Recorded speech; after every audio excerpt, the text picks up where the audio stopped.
Lo bueno se hace esperar.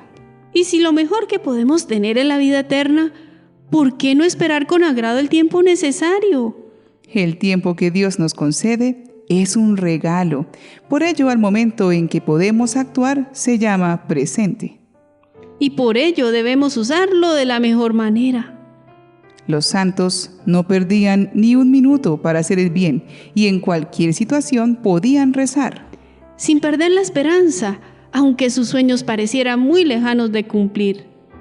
Pero a todos les llegó su tiempo de gracia y es la invitación que hacemos a todos para que amen la vida y eleven cada momento su corazón a Dios.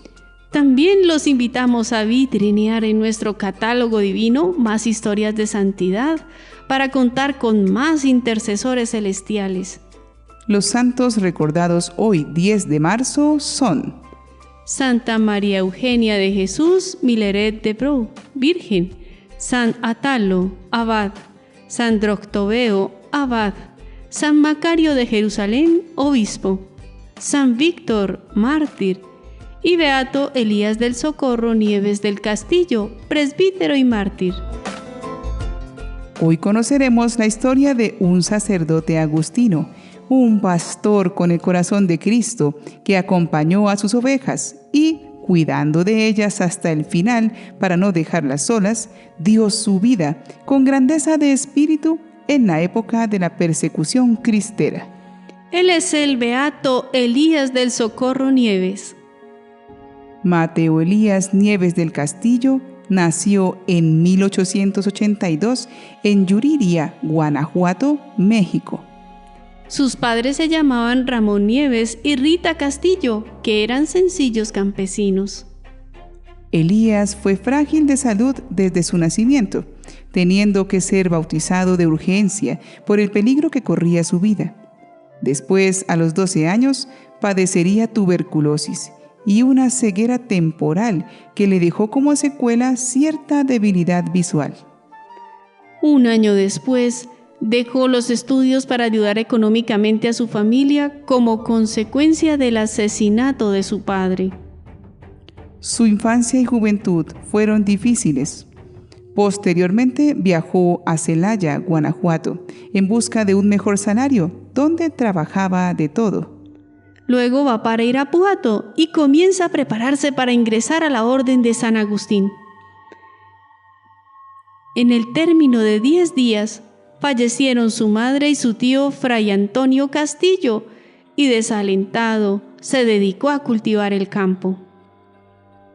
En 1904, el Colegio de San Pablo es reabierto y Elías se inscribe, a pesar de que un primo suyo trata de convencerlo de que él estaba hecho para el campo. Elías maduró su vocación religiosa en una intensa vida cristiana vivida en su parroquia, donde fue un joven comprometido con la acción pastoral. Cuando comenzó los estudios secundarios era un joven que había madurado humanamente por los muchos sufrimientos padecidos. Asumió con humildad compartir aula y régimen de seminario con compañeros adolescentes. Aceptado en el convento, siguió trabajando para mantenerse, pero terminó perdiendo la vista. Ayudado por varias personas, viajó a Morelia, Michoacán, donde el médico le recomendó muchos cuidados para recuperar en un año la vista. Elías se encomendó a Nuestra Señora del Socorro, venerada por los agustinos como su patrona, y en 3 meses Elías recuperó la vista. Tenía 28 años de edad cuando realizó su primera profesión. En ese momento tan importante de su vida, se puso en manos de María, añadiendo a su nombre de bautismo el título agustiniano del Socorro.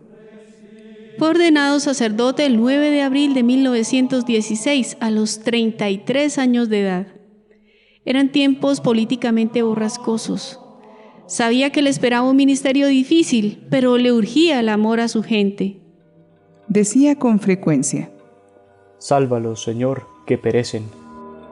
Después de ejercer el ministerio sacerdotal en Yuriria, Aguascalientes, Marabatío y Pinícuaro, Michoacán, fue asignado a la comunidad de la Cañada de Caracheo en Michoacán. Ejerció su ministerio en medio de gentes sencillas, entregándose a ellas con alegría y dedicación. La escuela de la pobreza hizo de él un hombre que supo vivir con sobriedad. No eran momentos para empeñarse en grandes obras. El padre Elías del Socorro fue grande en la fidelidad a lo sencillo. Aún así, se preocupó del bienestar de su gente, ayudándoles en sus necesidades y dedicando también gran esfuerzo a concluir en poco tiempo la construcción de la iglesia de la Cañada de Caracheo. El llamado reloj del padre Nieves, con el que ornamentó la torre al concluir su construcción, perpetúa todavía en el continuo desgranar de las horas la memoria de este fiel vicario fijo. Fue muy amigo de los pobres, a los que socorría en sus necesidades. Celebraba con fervor la misa y era muy devoto de la Santísima Virgen. Cuando el gobierno de la nación, hostil a la iglesia, mandó que los sacerdotes se retiraran de las ciudades, se ocultó en una gruta para no abandonar a sus fieles, a los que continuó ayudando material y espiritualmente. El padre Nieves no quiso acatar la orden del gobierno de concentrarse en la capital, porque eso significaba abandonar a su grey y no estaba dispuesto a alejarse de ellos. Quería quedarse, a pesar de todo. Por eso vivió 14 meses refugiado en aquella cueva, protegido por la caritativa complicidad de sus fieles que acudían a la gruta a orar, a asistir a la Eucaristía y recibir los sacramentos. Por las noches, el padre Nieves descendía al pueblo para atender a enfermos y ancianos que no podían ir a la cueva a escuchar misa y aprovechaba para oficiar bodas y bautizos. En 1926, la represión del gobierno mexicano contra la Iglesia Católica se tomó un matiz más agresivo, prohibiendo así las procesiones, el culto público e iniciando el fusilamiento de sacerdotes católicos. Al ser asesinado el padre Luis Batis Sáenz de Pénjamo en agosto de 1926, los campesinos de Pénjamo se levantaron en armas, siendo el conflicto parte de la guerra cristera. El padre Nieves fue aprehendido por los federales el 7 de marzo de 1928, pues reconocieron al sacerdote, quien se disfrazaba de campesino, por el pantalón negro de clérigo que se asomaba por debajo del pantalón de manta. El capitán Márquez lo llevó con otros presos hacia Cortázar, Guanajuato.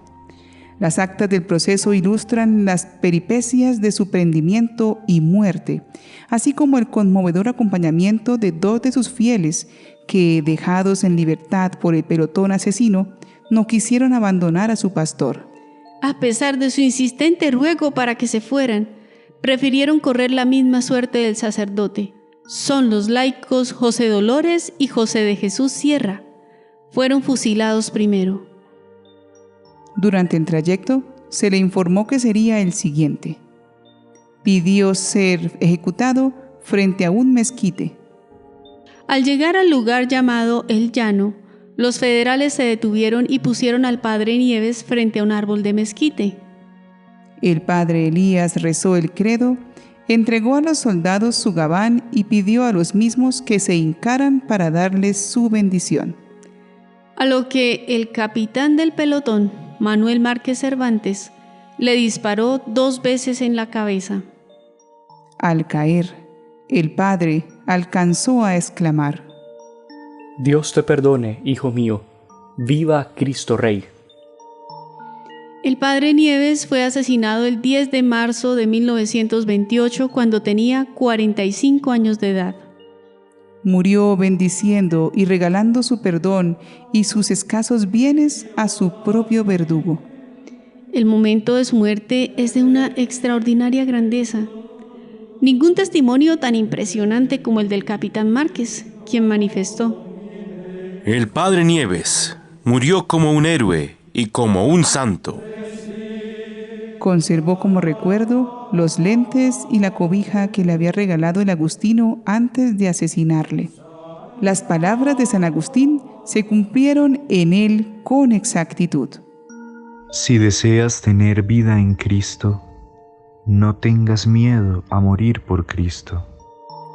Los fieles le consideraron mártir. Su cuerpo fue trasladado a la iglesia parroquial de Cañada de Caracheo, en donde descansan los restos del beato Elías bajo el altar, y es punto de peregrinación. Se le atribuyen decenas de milagros, y la gente en millares acude a la solemnidad en el aniversario de su muerte. En 1997, el Papa Juan Pablo II beatificó al padre Elías en Roma. Oremos a este sacerdote fiel que con sencillo corazón guardó la vida eterna para su rebaño. Oh Dios, que concediste a nuestro hermano el beato Elías del Socorro Nieves la fortaleza para poder sellar con el martirio su vida consagrada a ti, concédenos por su intercesión dar testimonio con nuestra vida de la fe que profesamos. Amén. Todavía no nos han pedido defender nuestra fe hasta la sangre. Por eso no debemos dejarnos acobardar por las pequeñas dificultades de la vida. Defendamos nuestra fe, orando y perdonando más, siendo sencillos, serviciales y buenos compañeros, para que cuando lleguen las pruebas duras sepamos responder cristianamente ante lo que pueda suceder. Mientras tanto, seamos instrumentos de paz y cordialidad. Así atraeremos la bendición de Dios, despertando la fe y la hermandad entre nosotros. Es la más hermosa manera de alejar la guerra de nuestros hogares y de nuestros pueblos. Beato Elías del Socorro Nieves del Castillo, ruega por nosotros.